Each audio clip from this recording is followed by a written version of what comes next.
Hello guys. तो आज की वीडियो में हम कर रहे हैं जेबी गुप्ता का सॉल्यूशन। इसमें करेंगे इलेक्ट्रिकल ट्रांसफार्मर के क्वेश्चन नंबर 175 से लेके 200 तक। ठीक है, तो चलिए स्टार्ट करते हैं। Sludge formation in transformer oil is due to which one of the following reason. यानी आपका जो स्लज बनता है ट्रांसफार्मर ऑयल में, वो किस वजह से बनता है। आपका जो ऑयल है ट्रांसफार्मर ऑयल, ठीक है, उसका जब आपका ऑक्सीडेशन होता है ना, तब आपका स्लज बनने लगता है।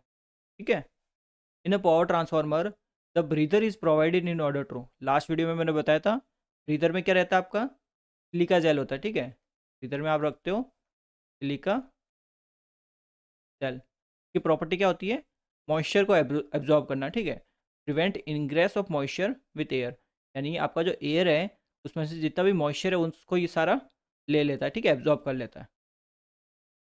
The chemical use in breather of a transformer oil should have the quality of, कैसा होना चाहिए ब्रीथर में जो केमिकल हम रखते हैं एब्जॉर्बिंग मॉइस्चर, उसकी प्रॉपर्टी होनी चाहिए। ठीक है, अब Buchholz relay is use for, Buchholz relay किस लिए यूज़ करते हैं, जब भी आपके इंटरनल फॉल्ट्स होते हैं उनको उनसे प्रोटेक्शन के लिए यूज़ करते हैं। ठीक है, तो देखो अगर आपको बुखोज रिले के ऊपर एक सेपरेट वीडियो चाहिए तो मेरे को बता देना, मैं आपको सेपरेट वीडियो प्रोवाइड कर लूँगा उस पर। तो बिकॉज देखो बुखोज रिले एक बहुत इंपॉर्टेंट टॉपिक है, इससे आपको बहुत क्वेश्चन पूछे जाते हैं। ठीक है, एग्जाम में।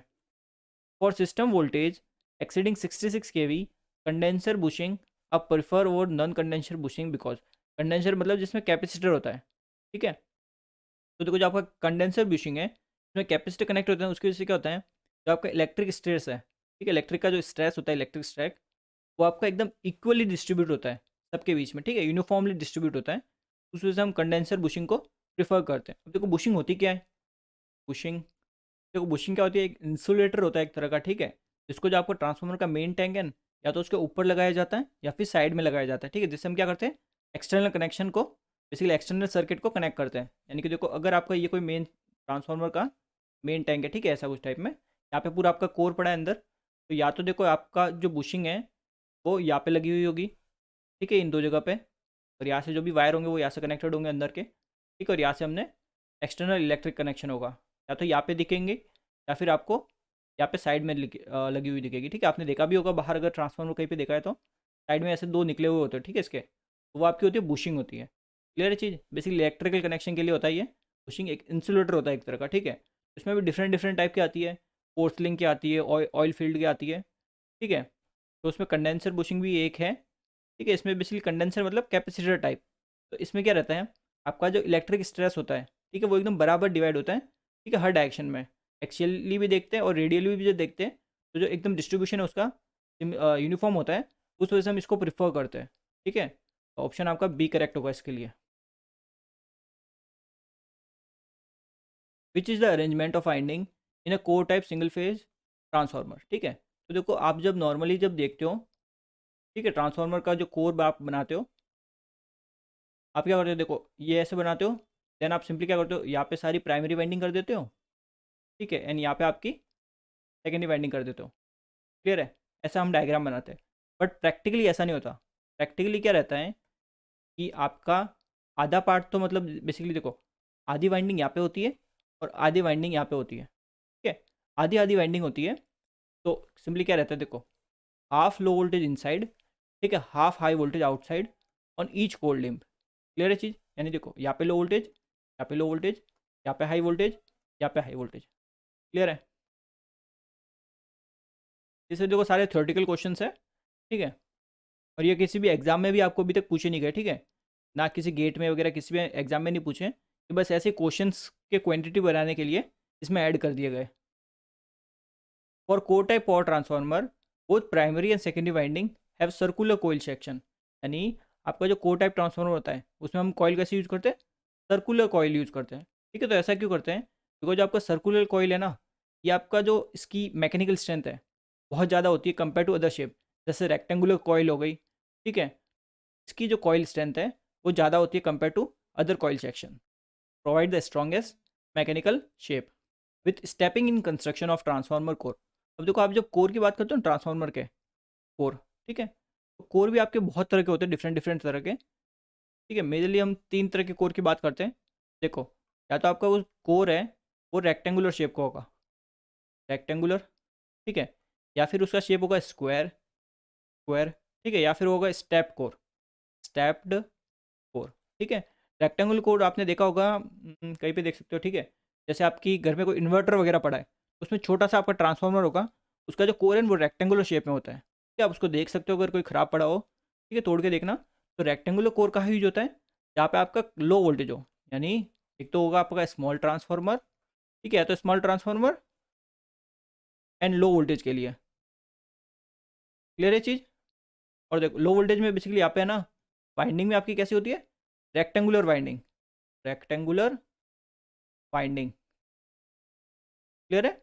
और देखो ये जो है दोनों, ठीक है, स्क्वायर और स्टेप जो है, ठीक है, ये आपके होते हैं पावर ट्रांसफार्मर में, पावर ट्रांसफार्मर में। ये वाला कोर किस में यूज होगा, पावर ट्रांसफार्मर में। देखो रेक्टेंगुलर वाइंडिंग, रेक्टेंगुलर वाइंडिंग तो कहाँ होती है, लो वोल्टेज और छोटे ट्रांसफार्मर में यूज।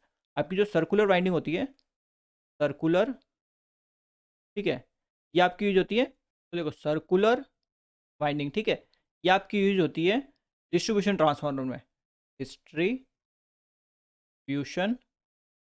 ट्रांसफार्मर, ठीक है। अगर आपको कोई पूछे डिस्ट्रीब्यूशन ट्रांसफार्मर में किस टाइप की वाइंडिंग यूज होती है, सर्कुलर, रेक्टेंगुलर ऑप्शन दे दिया, सर्कुलर दे दिया, ठीक है, और दूसरे भी दे दिए, तो सर्कुलर वाइंडिंग आपकी कहाँ यूज होती है, डिस्ट्रीब्यूशन ट्रांसफार्मर में। ये चीज़ क्लियर है। अब देखो आपका जो कोर होता है, ठीक है, अब जैसे देखो एक सिंपल मैं क्या कर रहा हूँ, एक पर्टिकुलर कोई एरिया, ठीक है, एरिया एक डिसाइड करो पहले। ये लो मैंने एक सर्कल बना दिया, सर्कल इस पर्टिकुलर इतने एरिया को डिनोट कर रहा है, ठीक है। यहाँ पे मैंने एक और सेम आपका एरिया लिया, ठीक है, दोनों सर्कल सेम एरिया को रिप्रेजेंट कर रहे हैं। तो यहाँ पे देखो मैं पहले क्या करता हूँ, एक स्क्वायर बनाता हूँ, ठीक है, ये मेरा हो गया एक स्क्वायर बनाया, ठीक है, ये मेरा एक स्क्वायर है, तो ये स्क्वायर जैसा कोर हो गया, ठीक है। तो ये कैसा कोर है मेरा, स्क्वायर है, ठीक है, ये कोर स्क्वायर है। बट देखो यहाँ पे मैं एक और बनाता हूँ कोर, ये कुछ इस टाइप में बनाता हूँ,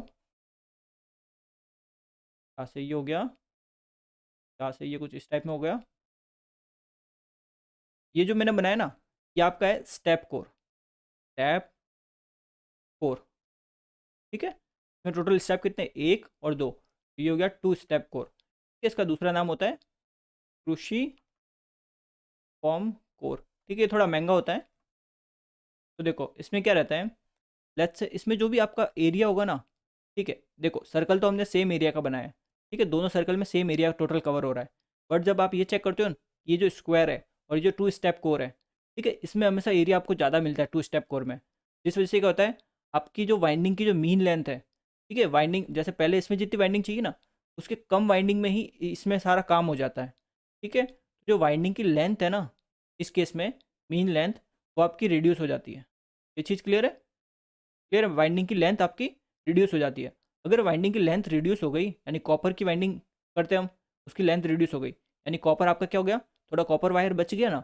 अगर कॉपर वायर बच गया, लेंथ कम हो गई, तो अब जो लॉसेस होंगे आई स्क्वायर आर, वो भी तो कम होंगे, बिकॉज लेंथ कम हो गई तो रेजिस्टेंस कम हो गया उसका। फिर दूसरे से क्या होता है, कॉपर के लॉस रिड्यूस हो जाते हैं और कॉपर की वाइंडिंग भी थोड़ी बच जाती है, यानी both A and B correct answer. A shell type transformer is commonly use as it has, यानी शेल टाइप ट्रांसफार्मर जो होता है, ठीक है, इसको हम नॉर्मली यूज़ क्यों करते हैं, ये हमें पूछा है। देखो शेल टाइप ट्रांसफार्मर की खासियत ये है, इसमें जो मैग्नेटिक पाथ है वो दो बन जाते हैं। अब अगर दो मैग्नेटिक पाथ है तो उसमें मैग्नेटिक लीकेज भी आपका कम हो जाता है। कैसे, देखो ये आपका शेल टाइप ट्रांसफार्मर कुछ इस टाइप का आप बनाते हो, देखो यहाँ पे एक सेक्शन होता है और यहाँ पे एक सेक्शन होता है, ठीक है। इस वजह से क्या होता है, देखो जो फ्लक्स है, ठीक है, देखो ऐसे कुछ फ्लक्स आएगा, तो देखो यहाँ से जो फ्लक्स आता है ये आपका आता है 5/2, यहाँ से भी आता है 5/2। तो फ्लक्स क्या होता है, आधा आधा बढ़ जाता है फ्लक्स। तो जो फ्लक्स जो आधा आधा बढ़ रहा है ना, उस वजह से क्या होता है, फ्लक्स एक तरह से कम हो गया, ठीक है। फ्लक्स के दो पाथ हो गए, और पर पर्टिकुलर एक पाथ में जब देखते हो तो फ्लक्स कम हो गया, तो फ्लक्स कम होने की वजह से आपका जो लीकेज फ्लक्स है वो भी कम हो जाता है, ठीक है। तो ये दोनों ही आपके शेल टाइप ट्रांसफार्मर की खासियत होती है, ठीक है। तो डी ऑप्शन इसके लिए करेक्ट आंसर होगा। और यहाँ पे एक बार नोटिस करो चीज़, देखो ये जैसे आपके दो सेक्शन है, ये एक सेक्शन है, ये एक सेक्शन है, ठीक है। तो देखो एक सैंडविच आप देखते हो, सैंडविच कैसा होता है, दो ब्रेड होती है और बीच में उसका सारा स्टफ़ डला हुआ होता है, ठीक है, स्टफिंग की होती है। तो देखो ये जैसे एक ब्रेड हो गई, ये एक ब्रेड हो गई, और बीच में ये सारी क्या हो गई, स्टफिंग हो गई, ठीक है। तो ये कैसी वाइंडिंग होती है इसमें, एक तरह से सैंडविच टाइप की वाइंडिंग होती है। क्लियर है चीज़। Spiral core transformer in which core is made up of steel strip, आपका जो स्पायरल कोर ट्रांसफार्मर होता है ना, उसमें आप जो कोर यूज़ करते हो वो यूज़ करते हो स्टील स्ट्रिप का बना हुआ, ठीक है। तो इसका एडवांटेज क्या होता है ये पूछा है। अब देखो यूज़ करो स्टील, ठीक है, स्टील का हिस्टेरेसिस लॉस कम होता है, ठीक है, तो लॉसेस कम हो गए। स्टील जो होता है एक कंपेयर टू आयरन, एक तो आयरन कोर एक स्टील कोर बात कर रहे हैं, स्टील जो है ना आयरन के कंपेयर में उसका वेट कम होता है, ठीक है, लेसर वेट। अगर वेट कम है तो जो कंस्ट्रक्शन होगा टोटल वो भी आपका लाइट वेट होगा, ठीक है। तो all of this distribution transformer have core loss. अब देखो मैं बहुत बार बता चुका डिस्ट्रीब्यूशन ट्रांसफार्मर और पावर ट्रांसफार्मर। क्वेश्चन नंबर 3 आप देख सकते हो, मैं दोनों मैंने डिटेल में समझाए। देखो सिंपली जब डिस्ट्रीब्यूशन ट्रांसफार्मर की बात करते हो, ठीक है, डिस्ट्रीब्यूशन ट्रांसफार्मर ये आपके क्या होते हैं, 24 आवर चालू रहते हैं, 24 आवर ऑपरेट करते हैं, क्लियर है। अब जरा सोचिए 24 आवर चल रहे हैं, ठीक है। तो देखो इसमें क्या रहता है, जैसे आपका घर है, ठीक है, आपकी किसी कॉलोनी में आप रह रहे हो, उस कॉलोनी के बाहर एक ट्रांसफार्मर लगा हुआ है। अब उस ट्रांसफार्मर की जो सेकेंडरी वाइंडिंग है वहाँ से जो सप्लाई है, ठीक है, वो सबके घर में जा रही है, पूरी कॉलोनी में सबके घर पे। किसी के घर में ज़्यादा लोड चल रहा है, किसी के घर में कम लोड चल रहा है, ठीक है। लोड कंटिन्यूसली चेंज होता रहेगा सेकेंडरी साइड में डिस्ट्रीब्यूशन ट्रांसफार्मर के। तो वो लोड अगर कंटिन्यूसली फ्लक्चुएट होता रहेगा तो जो कॉपर लॉसेस है वो भी तो लोड के साथ चेंज होते रहेंगे। ये चीज़ क्लियर है। तो कॉपर लॉस हमेशा चेंज होते रहते हैं, बट जो आयरन लॉस है, आयरन लॉस क्या होंगे, प्राइमरी की साइड होते हैं, ठीक है। जैसे कि ये आपकी प्राइमरी वाइंडिंग है, ठीक है, ये आपकी सेकेंडरी वाइंडिंग है। तो सेकेंडरी का तो हमें पता है कि लोड चेंज होगा, उस वजह से कॉपर लॉस चेंज होते रहेंगे। बट हम क्या करें कि ये जो प्राइमरी है ये तो आपकी 24 घंटे चालू रहेगी, ठीक है, सप्लाई तो 24 घंटे चालू रहेगी ना यहाँ पे। तो हम डिस्ट्रीब्यूशन ट्रांसफार्मर कुछ इस तरह डिज़ाइन करते हैं कि जो आयरन लॉस हो ना इसके, वो कम से कम हो, ठीक है। आयरन लॉस तो लोड पे डिपेंड नहीं करते हैं, ठीक है। तो हम डिस्ट्रीब्यूशन ट्रांसफार्मर को कुछ इस तरह डिज़ाइन करते हैं कि आयरन लॉस उसके कम से कम हो। तो डिस्ट्रीब्यूशन ट्रांसफार्मर में हमेशा जो आयरन लॉस होते हैं, ठीक है, वो हमेशा ही कम होते हैं कॉपर लॉस से। ये चीज़ क्लियर है आपकी। तो आपका यहाँ पे क्या हो जाएगा, distribution transformer have core loss less than copper loss. Clear है चीज़। Distribution transformer are design to have maximum efficiency nearly. देखो देखो डिस्ट्रीब्यूशन जो ट्रांसफार्मर है तो हम कुछ इस तरह डिज़ाइन करते हैं कि उनकी जो मैक्सिमम एफिशिएंसी है वो हमें 52, ठीक है, 50 to 75% ऑफ फुल लोड पे मिल जाए, ऑफ फुल लोड। देखो इस सेंटेंस का मतलब क्या है ये समझो। देखो डिस्ट्रीब्यूशन ट्रांसफार्मर में secondary side load continuously change हो रहा है, जिसकी वजह से आपके कॉपर लॉस चेंज होते रहते हैं। ये चीज़ क्लियर। अगर कॉपर लॉस चेंज होते रहेंगे, ठीक है, लोड चेंज होता रहेगा, इसलिए हम क्या करते हैं, कभी भी ये फुल लोड पे तो ऑपरेट हो रहा नहीं है डिस्ट्रीब्यूशन ट्रांसफार्मर, ठीक है। कभी ना कभी लोड ज़्यादा कभी लोड कम होगा। तो उस वजह से क्या होता है, डिस्ट्रीब्यूशन ट्रांसफार्मर को कुछ इस तरह डिज़ाइन करते हैं कि ये हमें मैक्सिमम एफिशिएंसी देने लग जाए इतने लोड पर ही, ठीक है। तो यहाँ पे देखो ऑप्शन 70% सही हो जाएगा, ठीक है, बिकॉज इनके बीच में ही ऑप्शन ये एक ही अवेलेबल है। A distribution transformer is selected on the basis of, क्या होती है, ऑल डे एफिशिएंसी, ठीक है। ऑल डे एफिशिएंसी के बेसिस पे डिस्ट्रीब्यूशन ट्रांसफार्मर को सिलेक्ट करते हैं, बिकॉज वही कॉपर लॉस वाला सीन है इसमें, ठीक है। तो लोड के साथ कॉपर लॉस चेंज होते रहते हैं, उसके लिए हमें ऑल डे एफिशिएंसी उसकी देखनी होती है, ठीक है। और ऑल डे एफिशिएंसी डिपेंड किस किस पे करेगी, एक तो आपका देखो लोड क्या है, ठीक है, कितना अमाउंट ऑफ लोड है, और लोड का ड्यूरेशन क्या है, यानी कितनी देर तक पर्टिकुलर वो अमाउंट का लोड है, ठीक है, बिकॉज उसके अकॉर्डिंग कॉपर लॉस निकलेंगे ना। ये ऑलरेडी लास्ट वीडियो में आपको समझा चुका हूँ। Distribution transformer are design with minimum possible iron loss. ये मैंने बताया ना कि डिस्ट्रीब्यूशन ट्रांसफार्मर को कुछ इस तरह डिज़ाइन करते हैं कि आयरन लॉस उसके कम से कम हो। ऐसा क्यों करते हैं, बिकॉज जो डिस्ट्रीब्यूशन ट्रांसफार्मर की प्राइमरी वाइंडिंग है वो 24 घंटे चालू रहती है, ठीक है। The primary winding of distribution transformer is energize for all the 24 hour. Clear है चीज़। Which part of the transformer is subjected to maximum heating. Maximum heating किस में होगी, जिसमें करंट फ्लो होगा, वो आपका होता है वाइंडिंग में। तो आई स्क्वायर आर है ना, हीट, ठीक है, जिसमें करंट फ्लो होगा वही तो सबसे ज़्यादा हीट प्रोड्यूस करेगा। Which of the following method is employed for cooling of power transformer of rating not exceeding 10 MVA। अब देखो ये थोड़े रट्टाफिकेशन वाले क्वेश्चन है, ठीक है, ये वैल्यूज आपको याद रखनी पड़ेगी। देखो नॉट एक्सीडिंग 10 MVA के लिए आपका होता है नेचुरल ऑयल कूलिंग, ठीक है। Natural air cooling is use for power transformer, ठीक है, transformer of rating up to, ये आपका 5 to 10 kV होता है, ठीक है। ये रट्टाफिकेशन वाले क्वेश्चन है तो आप इसको रटना ही पड़ेगा आपको। Addition of tubes to the transformer tank improves heat dissipation. एक बेसिकली एक अलग से हम ट्यूब्स ऐड करते हैं कि जिससे क्या होता है, आपने देखा भी होगा ट्रांसफार्मर में साइड में बहुत सारे छोटे छोटे मतलब पाइप्स लगे होते हैं, ठीक है, 3-4 पाइप दोनों साइड में। तो वो इसलिए हम करते हैं ताकि जो हीट है ना आपकी, वो डेसिपेशन, हीट की डेसिपेशन कैपेसिटी आपको इम्प्रूव करनी है। और इससे क्या होगा, जो ट्रांसफार्मर की जो सरफेस है, ठीक है, स्टील टैंक वाली जो सरफेस है वो अच्छे से कूल हो जाए, ठीक है, ज़्यादा गर्म ना रहे। या फिर ऐसे भी समझ सकते हो, देखो जैसे ये आपका कोई मेन टैंक है, ठीक है, तो अगर मेन टैंक भी तो आपका गर्म होता है ना, ठीक है, ये टैंक भी तो गर्म होगा, तो ये जो गर्म हुआ ना, इस सरफेस को हमें करना है ठंडा, तो उसके लिए हम पाइप लगा देते हैं। तो ये जो हीट है ना, ये हीट सारी आपकी डेसिपेट हो जाती है पाइप के थ्रू, उन ट्यूब्स के थ्रू। क्लियर है चीज़? The winding use in three phase shell type transformer is, ऐसी होती है सैंडविच टाइप। तो देखो इस क्वेश्चन में क्या है, सिंपली ये एक तरह से शेल टाइप ट्रांसफार्मर की बात कर रहा है। देखो शेल टाइप ट्रांसफार्मर में क्या होता है, कुछ इस टाइप का आपका कंस्ट्रक्शन होता है, ठीक, कुछ इस टाइप का कंस्ट्रक्शन होता है एंड कुछ इस टाइप का कंस्ट्रक्शन होता है। ठीक है, इसमें जो फ्लक्स फ्लो होता है, ठीक है, फ्लक्स जब आप फ्लो करवाते हो तो आप देखते हो कि जो फ्लक्स है ना, वो आपका दो पार्ट्स में स्प्लिट हो जाता है, 5/2 एंड 5/2। तो देखो ऐसे कंस्ट्रक्शन में क्या होता है, आपका फ्लक्स बेसिकली, फ्लक्स का जो पाथ है, ठीक है, पर्टिकुलर एक पाथ में देखते हैं, फ्लक्स आपका रिड्यूस हो जाता है। इसकी वजह से क्या होगा, आपका जो लीकेज रिएक्टेंस है वो भी आपका रिड्यूस हो जाएगा। ठीक है, तो जितने अमाउंट से आपका फ्लक्स जो है रिड्यूस होगा, उतने ही अमाउंट से आपका आपका जो लीकेज फ्लक्स है, लीकेज रिएक्टेंस है सॉरी, वो भी क्या हो जाएगा, रिड्यूस हो जाएगा। ठीक है, तो इसमें देख देख सकते हो क्या बोला इसने, टू इक्वल हाल्व। ठीक है, यानी कि जो आपकी लो वोल्टेज वाइंडिंग है उसको दो टुकड़ों में बांट दिया। ठीक है, और देखो यहाँ पे इसने पूछा लास्ट में कि आपकी जो प्राइमरी वाइंडिंग है और सेकेंडरी जो लीकेज रिएक्टेंस है उनमें क्या फ़र्क पड़ेगा, यही पूछा है। ठीक है, सिंपली वही है, फ्लक्स वाला कॉन्सेप्ट है। फ्लक्स आप सिंपली क्या कर रहे हो, आधा कर रहे हो। ठीक है, तो उस हिसाब का लीकेज रिएक्टेंस भी क्या हो जाएगा, आधा हो जाएगा। ठीक है, सिंपल क्वेश्चन है। Transformers are rated in KVA instead of kilowatt because, ऐसा हम क्यों करते हैं, एक तो देखो हमें लोड का पावर फैक्टर नहीं पता होता इसलिए करते हैं ऐसा। ठीक है, ऐसा बोलते हैं मतलब हम। और देखो आपका जो लॉसेज है ट्रांसफार्मर में, वो वोल्टेज पे भी डिपेंड करते हैं और करंट पे भी डिपेंड करते हैं। ठीक है, यानी जो टोटल लॉस है आपके वोल्ट और एम्पियर दोनों पे डिपेंड करते हैं इसलिए। बट जब देखो प्रेफरेंस की बात आती है तो हम प्रेफरेंस इसको देंगे। ठीक है, लोड पावर फैक्टर को नहीं देंगे। क्लियर, आंसर आपका ये भी सही है। अगर ये यहाँ पे नहीं दिया होता तो आपका ये आंसर हो जाता। क्लियर है चीज़? The single phase 50 hertz iron core transformer in the circuit has both vertical arms of cross-sectional area 20 centimeter square and both the horizontal arm of cross-sectional area 10 centimeter square. If the two windings shown were wound instead on opposite horizontal arms, the mutual inductance will be. तो देखो अभी जो winding की हुई है ना, ये हमने किया वर्टिकल आर्म्स पे। ठीक है, और इनका जो एरिया दिया हमें, ये दिया 20 सेंटीमीटर स्क्वायर। ठीक है, ये एरिया कितना है, ये आपका हॉरिजेंटल है। ठीक है, ये आपको दे दिया 10 सेंटीमीटर स्क्वायर। अब इसने बोला कि अभी फिलहाल ऐसा समझो, ये जो वाइंडिंग कर रखी है, इस केस में आपका म्यूचुअल इंडक्टेंस है M1। ठीक है, फिर बोला कि हमने कर दिया जो वाइंडिंग्स है इनको यहाँ पे वाउंड।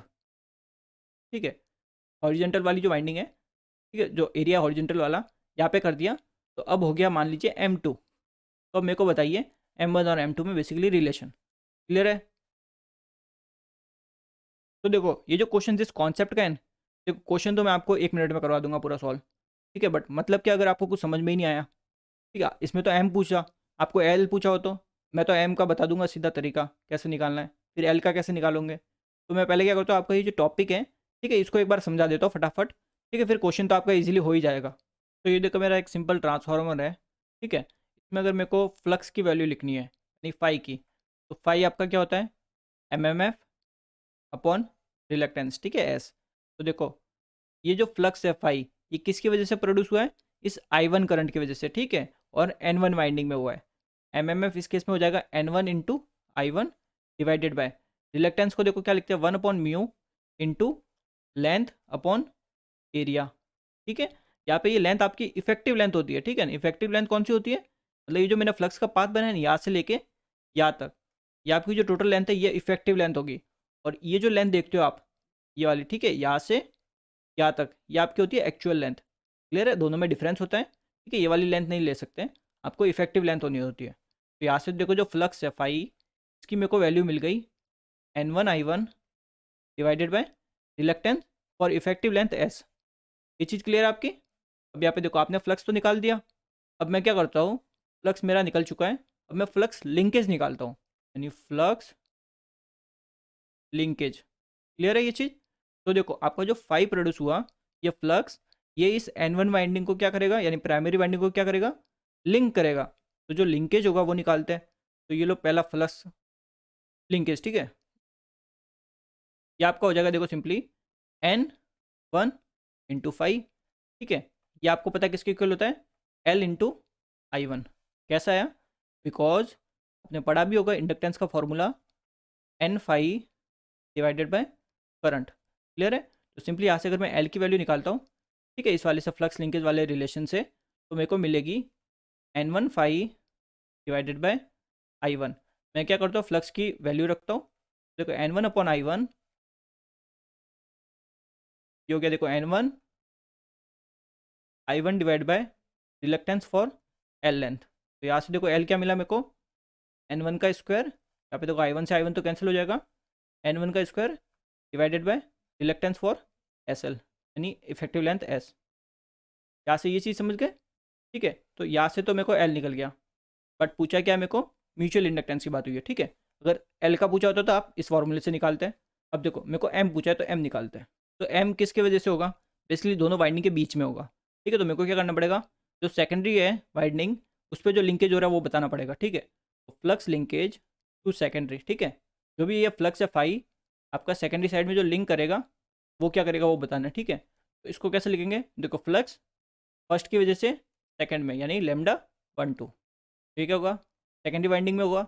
और कौन सा फ्लक्स लिंक हो रहा है आपका फाई, यहाँ पे देखो सिंपली एन टू फाई की वैल्यू में रखता हूँ, ये आपकी हो जाएगी देखो N one I one divided by, ये आपका हो जाएगा रिलक्टेंस एस एल। ठीक है, तो यहाँ से देखो मेरे को मिल जाएगा लेमडा वन टू, ठीक है, ये मेरे को मिल गया एन वन एन टू, ठीक है, then I one divided by S L. या तो क्लियर है? तो मेरा फ्लक्स लिंकेज आ जाएगा lambda one two equals to M into I one. Clear है यहाँ पे? तो यहाँ पे जो एम की वैल्यू है, ठीक है, क्या आएगी हियर, जो एम यानी म्यूचुअल इंडक्टेंस की वैल्यू आपको मिल गई एन वन एन टू, ठीक है, into I one divided bye reluctance और इफेक्टिव लेंथ एस। ये हमें फॉर्मूला मिल गया एम का। ठीक है, अब इसकी मदद से हम ये क्वेश्चन सॉल्व करेंगे। तो ये दोनों ही फॉर्मूला आपके लिए इंपॉर्टेंट है। क्लियर है चीज़? अब देखो इस क्वेश्चन को सॉल्व करते हैं। ठीक है, जो क्वेश्चन में इसने बोला है, तो देखो अकॉर्डिंग टू क्वेश्चन क्या है, ठीक है, अकॉर्डिंग टू क्वेश्चन इसने बोला कि पहले जो ये वाइंडिंग्स थी, ये वाइंडिंग थी आपकी इस वाले वर्टिकल आर्म्स पे। तो वर्टिकल आर्म्स का एरिया कितना है, ए वन की आपकी वैल्यू है 20 सेंटीमीटर स्क्वायर। ठीक है, बाद में हमने इसको रख दिया हॉरिजेंटल में, यानी ए टू कितना आपका 10 सेंटीमीटर स्क्वायर। या तो कोई डाउट नहीं। अब जरा देखिए, आपकी वाइंडिंग इसने नहीं बताई ना कि कितनी है, प्राइमरी में कितनी है, सेकेंडरी में कितनी है, कुछ नहीं बताई। तो हम क्या कंसिडर करके चलेंगे कि वाइंडिंग आपकी दोनों में ही सेम है। और अगर ऐसे नहीं देखते तो वाइंडिंग काउंट करके भी देख सकते हो फिगर में, दोनों वाइंडिंग नंबर ऑफ जो टर्न्स है वो सेम है। ठीक है, तो यहाँ से आपको पता चला कि जो आपका एम है, ठीक है,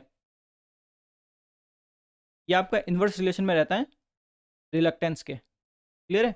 और यहाँ पे देख सकते हो ये वाला रिलेशन, ठीक है, ये वाला यहाँ पे देख सकते हो रिलक्टेंस एरिया से क्या है, इन्वर्सली प्रोपोर्शनल है। तो यहाँ से म्यूचुअल इंडक्टेंस यानी एम क्या हुआ, एरिया के डायरेक्टली प्रोपोर्शनल। क्लियर है? यानी कि यहाँ से हमें मिला जो एम है वो डायरेक्टली प्रोपोर्शनल है एरिया के साथ। तो अगर मैं देखो ये क्या हो जाएगा, simply M two by M one लिखो अगर, ठीक है, तो क्या होगा A two divided by A one. ठीक है, मेरे को निकालना है एम टू, यहाँ से एम टू क्या निकलेगा देखो, ये आपको हो जाएगा A two by A one into M one.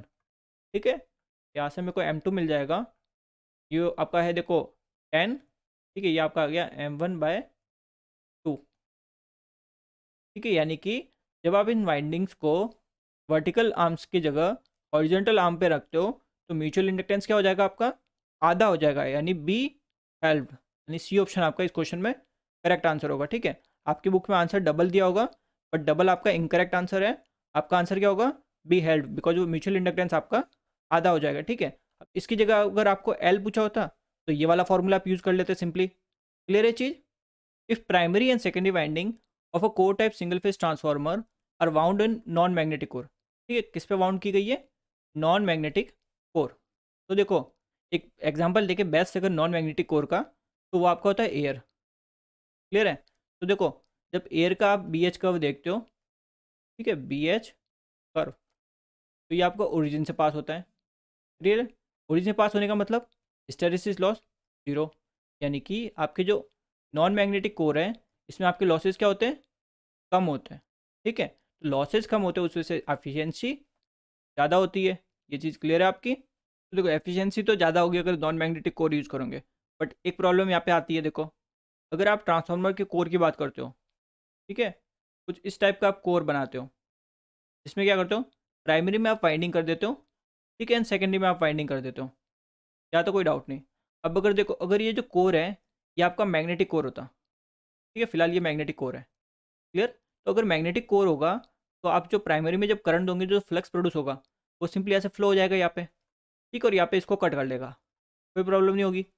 अगर ये जो कोर है, ठीक है, ये आपका मैग्नेटिक कोर नहीं है, ठीक है, तो मैग्नेटिक कोर अगर नहीं हुआ तो यहाँ पे तो देखो फ्लक्स आपका इजीली फ्लो हो रहा था यहाँ से यहाँ तक, ठीक है, तो उससे जो लीकेज फ्लक्स था, यानी एक सेकेंड, यानी कि जो लीकेज फ्लक्स था वो भी कम था, ठीक है, जिसकी वजह से लीकेज रिएक्टेंस भी कम था। बट जब आप नॉन मैग्नेटिक कोर यूज़ करोगे तो ये जो फ्लक्स है ये इजीली आपका तो कट नहीं करेगा, ठीक है, इजीली फ्लो भी नहीं होगा। इस वजह से क्या होगा, नॉन मैग्नेटिक कोर में लीकेज फ्लक्स आपका बहुत बढ़ जाएगा, और लीकेज फ्लक्स बढ़ेगा तो लीकेज रिएक्टेंस बढ़ जाएगा, ठीक है। तो अगर लीकेज रिएक्टेंस बढ़ रहा है इसका मतलब कैसा होता है, इसका मतलब है कि आपका जो वोल्टेज रेगुलेशन है ये आपका बढ़ जाएगा। क्लियर है ये चीज़? यानी कि एफिशिएंसी आपकी इंक्रीज होगी और वोल्टेज रेगुलेशन आपका डिक्रीज होगा। क्लियर है चीज़? तो ऑप्शन देखते हैं, एफिशिएंसी विल इंक्रीज यानी second, and voltage regulation will decrease यानी फोर्थ। तो फर्स्ट और फोर्थ दोनों करेक्ट है। For a specific input voltage and frequency, if the equivalent radius of the core of transformer is reduced by half, the factor by which the number of turns in the primary should change to maintain the same no load current. यानी कि आपका जो core था उस core की radius को हमने आधा कर दिया, ठीक है। तो अब जरा ये बताइए कि जो प्राइमरी नंबर ऑफ टर्न्स है वो किस फैक्टर से चेंज होंगे कि आपका जो नो लोड करंट है वो दोनों ही केस में सेम रहे, ठीक है, ये चीज़ हमें पूछी है। तो पहले तो देखो इसने साफ बोला है और specified input voltage and frequency, ठीक है, पर्टिकुलर, यानी दोनों ही जो केस है दोनों केस में आप वोल्टेज और फ्रीक्वेंसी सेम दे रहे हो, ठीक है, यानी वी बाई आपका सेम है यहाँ पे। ये चीज़ क्लियर है आपकी? तो उस हिसाब का जो मैग्नेटाइजिंग करंट होगा आई एम वो भी क्या रहेगा, सेम रहेगा। यानी कि देखो कुछ इस तरह समझो इसको, फर्स्ट केस में एरिया आपका A1, ठीक है, सेकंड केस में एरिया क्या हो जाएगा A1/4। क्लियर है? बिकॉज रेडियस आधी की ना, और एरिया क्या होता है πr², ठीक है। तो देखो इस केस में नंबर ऑफ टर्न्स थे N1, इस केस में मान लेते हैं N2। मेरे को क्या बताना यहाँ पे, ये N2 ऐसा मत समझना कि सेकेंडरी टर्न की बात हो रही है, इसमें केसेस की बात हो रही है, ठीक है। तो यहाँ पे जो N2 और N1 है इनके बीच में मेरे को फाइनली रिलेशन चाहिए, ठीक है, यही करना है मेरे को। तो यहाँ पे सिंपली समझते हैं, देखो जो नो लोड करंट होता है, ठीक है, उसका जब आप फॉर्मूला लिखते हो तो क्या लिखते हो, सिंपली जो भी V1 वोल्टेज है, ठीक है, फर्स्ट केस में डिवाइडेड बाय जो भी आपके उसका जो शंट वाली ब्रांच होती है उसका इम्पेडेंस, ठीक है। इस केस में नो लोड करंट क्या लिखोगे, जो भी V1 वोल्टेज है सेकंड केस वाला, ठीक है, बिकॉज देखो सप्लाई वोल्टेज तो अभी भी सेम ही दे रहे हो दोनों ही केस में, ठीक है, आपका वोल्टेज सेम दे रहे हो आप, डिवाइडेड बाय Z0। तो यहाँ पे देखो Z0 तो दोनों ही केस में सेम है, इनको कैंसिल कर देते हैं, ठीक है। अब दोनों ही केस में आप जो इनपुट वोल्टेज दे रहे हो वो सेम दे रहे हो, ठीक है। तो यहाँ से समझते देखो V1 आपका जो आपने फर्स्ट केस में दिया, ठीक है, वही हम सेकंड केस में दे रहे हैं, ये V1 2, ठीक है। और इसकी इक्वेशन जब आप लिखते हो तो वो लिखते हो 4.44, ठीक है, π1, बिकॉज फ्लक्स आपका चेंज हो जाएगा जब आप उस रेडियस को चेंज करोगे, ठीक है। तो φ1 फ्रीक्वेंसी आपकी सेम है इंटू N1, ठीक है। जब सेकेंड केस की बात करोगे तो 4.44 π2 फ्रीक्वेंसी N2, ठीक है। तो देखो 4.44 से कैंसिल हो जाएगा, फ्रीक्वेंसी से फ्रीक्वेंसी कैंसिल हो जाएगी, तो यहाँ से आपको मिलेगा देखो φ1 N1 equals to φ2 N2। Clear है? और फ्लक्स को आप क्या लिखते हो, P इंटू ए, तो ये आपके ये हो जाएगा PM1 इंटू A1, ठीक है, एरिया की बात कर रही है ना, इंटू N1। क्लियर है? इस केस में क्या हो जाएगा देखो, मैग्नेटिक फ्लक्स डेंसिटी 2 इंटू आपका देखो इस केस में एरिया क्या हो गया 1/4 हो गया, यानी A1/4। ये चीज़ क्लियर है आपकी, इंटू N2। अब देखो A1 से A1 यहाँ पे कैंसल, ठीक है। तो यहाँ पे मेरे को क्या मिला, सिंपली ये PM1, ठीक है, into N1 equals to PM2 into N2 divided by 4। ये मेरे को मिला है रिलेशन, ठीक है, यहाँ तक आपका क्लियर है। ये मेरा हो गया फर्स्ट, ठीक है, फर्स्ट इक्वेशन, इसको नाम दे देता हूँ। मेरे को तो चाहिए N1 और N2 के बीच में रिलेशन, मेरे को यहाँ पे ये BM1 और BM2 नहीं चाहिए। ये चीज़ क्लियर है आपकी? तो इनको मेरे को रिमूव करना पड़ेगा। तो देखो, जब आप φ1 फ्लक्स की वैल्यू लिखते हो, कैसे लिखते हो? BM1 इंटू A1, यही तो आप लिखते हो, ठीक है। या फिर क्या लिखते हो? जो भी आपका MMF है उसको डिवाइड कर देते हो रिलक्टेंस से, ठीक है। MMF आपका कितना होगा इस केस में? N1 into magnetising current, because जो आपका मैग्नेटो फोर्स है उसको प्रोड्यूस करने का रेस्पॉन्सिबल कौन होता है उसके लिए? मैग्नेटाइजिंग करंट आपका रेस्पॉन्सिबल होता है, ठीक है। तो रिलेक्टेंस तो आपका सिंपली एस, या तो कोई डाउट नहीं। अब अगर मैं सेम φ2 लिखूँ तो क्या होगा? देखो, φ2 equals to BM2 into A2, ठीक है। अब इस A2 की जगह मैं क्या लिख सकता हूँ? A1/4,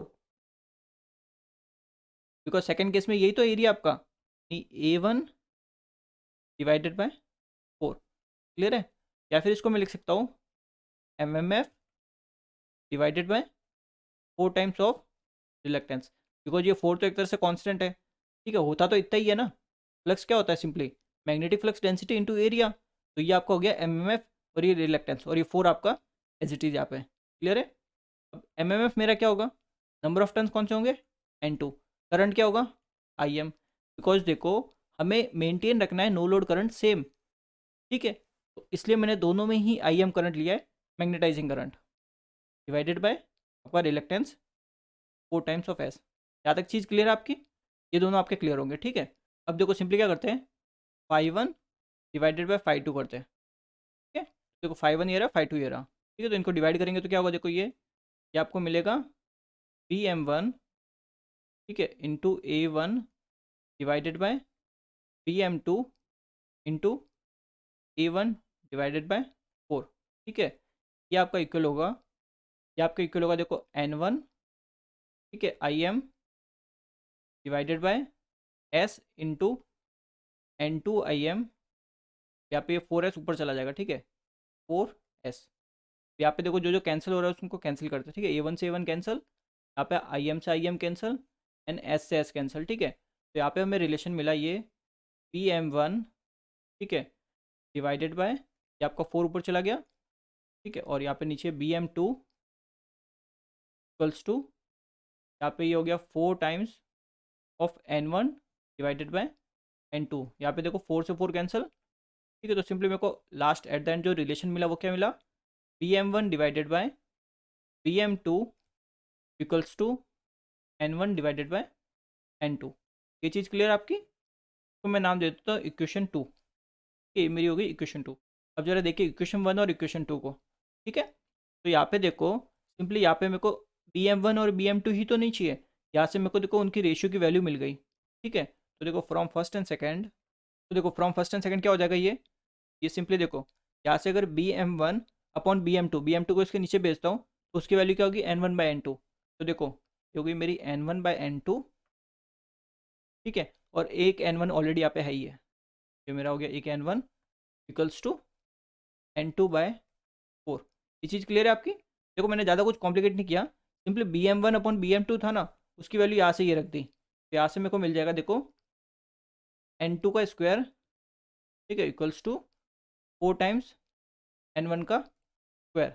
यहाँ से मेरे को देखो N2 की वैल्यू चाहिए थी, N2 की वैल्यू क्या आ जाएगी? देखो ये आपका हो जाएगा 2 टाइम्स ऑफ N1, यानी कि मेरे को क्या करना पड़ेगा सेकेंड केस में, कि जो नंबर ऑफ टर्न्स हैं वो जो भी N1 में थे उसके अगर अब मैं डबल कर देता हूँ तो मेरा जो नो लोड करंट है दोनों ही केस में सेम रहेगा, क्लियर है। यानी कि मेरे को क्या करना पड़ेगा?